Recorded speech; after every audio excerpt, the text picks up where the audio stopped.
रोशनपुर नाम के गांव में चंदा और शांति नाम की जिठानी और देवरानी रहती थी। चंदा का पति बहुत पैसे वाला था।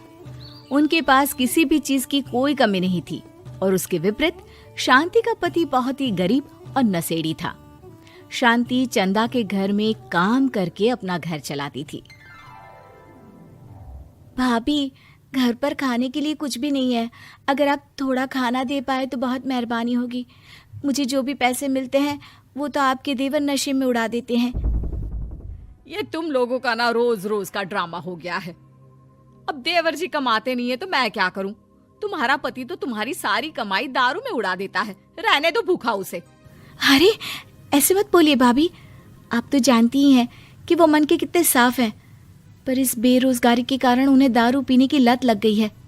अरे अपना ये रोना गाना बाद में कर लेना, पहले काम निपटा ले घर का। मेरा और टाइम खराब ना कर। जा गेहूं पीस ले, फिर तुझे कपड़े भी धोने हैं। शांति रसोई घर में जाकर गेहूं पीसने लगती है। पीसते पीसते कुछ गेहूं वहां कपड़ों में गिर जाते हैं, जिसे देखकर उसके दिमाग में एक आइडिया आता है। क्यों ना ऐसे ही थोड़े गेहूं मैं अपने पल्लू में बांधकर घर ले जाऊं, फिर एक बर्तन में जमा कर लूंगी और उसे पीसकर रोटी बना लूंगी। कुछ दिन तो ऐसे ही चलता रहा, मगर फिर एक दिन चंदा ने शांति को ऐसा करते हुए देख लिया। अरे पहले तो मुझे लगा तुम लोग बस गरीब हो, पर तुम लोग तो चोर भी हो। चोरनी कहीं की। मुझे तो लगता था तू गेहूं पिसती है, पर तू तो अपने पल्लू में गेहूं छुपाकर ले जाती है। निकल मेरे घर से। मुझे माफ कर दो भाभी, हमारे पास खाने के लिए एक दाना तक नहीं था, इसलिए मुझे ये सब करना पड़ा। अरे तुम लोग मेरे रिश्तेदार हो, इसीलिए दया कर कर तुझे मैंने अपने घर पे काम पर रख लिया, पर तू और तेरा पति हमारे खानदान का नाम मिट्टी में मिलाने पर उतारू हो चुके हैं। आपको मुझे जितनी गालियां देनी है दीजिए, मारना है तो मार भी लीजिए भाभी, पर मुझे काम से मत निकालिए। परिवार की बात है, वरना कोई और ऐसा काम करता ना तो धक्के मार कर कब से घर का बाहर निकाल दिया होता। रोते रोते शांति अपने घर चली जाती है, जहाँ उसका नशेड़ी पति कहता है, अरे कहाँ रह गई थी कामचोर? इतनी देर क्यों कर दी? आज पैसे लाई कि आज भी खाली हाथ वापस आ गई है? अपने हाथ दिखा। जरूर पैसे छुपा लिए ताकि मैं दारू ना पी पाऊं। नहीं जी, मैं आपसे क्यों छुपाऊंगी, और अभी आप दारू पीने की बात कर रहे हैं, उसी कारण तो आज हम लोगों की ये हालत हो गई है। किसी काम की नहीं है तू, बिना मार खाए समझेगी नहीं। रख, अभी तेरे होश ठिकाने लगाता हूँ। रामलाल शांति को बहुत मारता है। शांति का मन दुखी हो जाता है और वो गांव के तालाब के पास के एक पेड़ के नीचे बैठकर फूट फूट कर रोने लगती है। मैंने कभी किसी का बुरा नहीं किया, फिर भी भगवान मेरे साथ ऐसा क्यों कर रहा है? मैं तो रामलाल जी की फिक्र करती हूँ, फिर भी उन्होंने मुझे इतना मारा।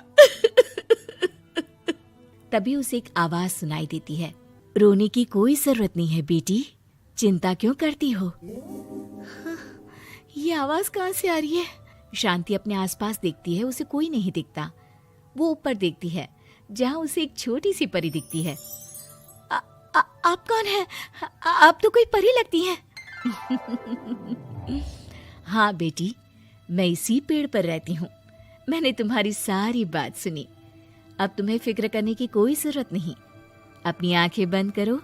शांति आंखें बंद करती है और जादुई परी अपनी छड़ी घुमाती है। उसकी छड़ी घुमाते ही पेड़ के सारे पत्ते सुनहरे रंग के हो जाते हैं। परी उनमें से एक पत्ता तोड़ लेती है और फिर से अपनी छड़ी घुमाती है, जिसके कारण सारे पत्ते पहले की तरह साधारण से दिखने लगते हैं।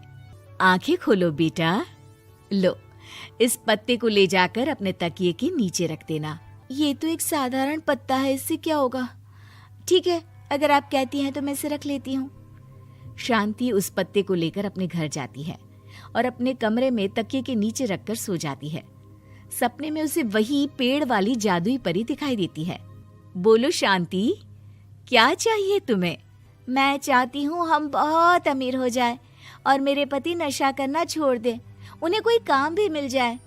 कल जब तुम सुबह नींद से जागोगी, तुम्हारी इच्छा पूरी हो गई होगी। अगली सुबह शांति नींद से जागती है। अपने आसपास का नजारा देखकर चौंक जाती है। उसके बिस्तर पर चारों तरफ सोने चांदी रखे हुए थे। हे भगवान, कहीं मैं सपना तो नहीं देख रही? इतना सारा सोना, वो भी मुझ गरीब के पास। रामलाल जी को बताती हूँ, वो बहुत खुश होंगे। शांति जैसे ही कमरे के बाहर जाती है, वो देखती है कि रामलाल सूट बूट पहने काम के लिए बाहर जा रहा होता है। मुझे शहर में एक नौकरी मिल गई है शांति, मुझे आने में देर हो जाएगी, घर का ध्यान रखना। और इस तरह शांति बहुत अच्छा जीवन बिताने लगती है। उसके पास अब किसी भी चीज की कमी नहीं रह जाती। रातों रात शांति के पास आए इतने पैसों को देखकर उसकी जिठानी उससे पूछती है, अरे क्यों रे शांति, कहीं बड़ा हाथ मारा है क्या? अचानक तुम लोगों के पास इतना पैसा कैसे आ गया? नहीं नहीं भाभी, ये सब तो जादुई परी के दिए हुए पत्ते का कमाल है। शांति जादुई पत्ते के बारे में सारी बात चंदा को बताती है, जिसे सुनकर चंदा के मन में लालच आ जाता है और वो झूठ मूठ रोते हुए उसी पेड़ के नीचे जाती है जहाँ उसकी रोने की आवाज सुनकर जादुई परी कहती है, क्या हुआ बेटा, क्यों रो रही हो? मैं बहुत गरीब हूँ, मेरे पति मुझे बहुत मारते हैं, अब मैं जीना नहीं चाहती। चिंता मत करो बेटा, अपनी आंखें बंद करो। जादुई परी चंदा को भी उसी पेड़ का एक पत्ता देती है और तकिए के नीचे रखने को कहती है।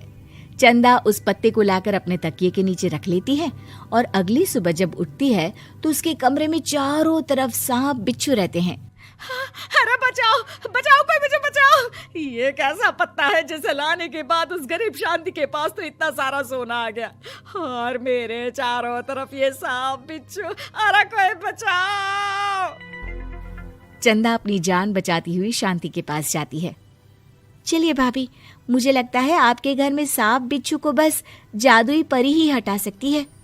दोनों मिलकर जादुई परी के पास जाते हैं। ये सब तुम्हारे बुरे इरादों का नतीजा है चंदा।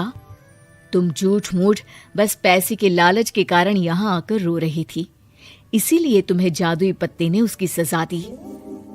अरे मुझे माफ कर दीजिए जादुई परी, मेरे मन में लालच आ गया था। अरे शांति, तुम भी मुझे माफ कर दो, मैंने तुम्हारे साथ बहुत गलत किया, फिर भी तुम मेरी मदद के लिए आई। चंदा को अपनी गलती का एहसास हो जाता है, इसलिए जादुई परी उसके घर से सारे सांप बिच्छू को गायब कर देती है। चंदा और शांति आपस में मिलजुल कर रहने लगती हैं।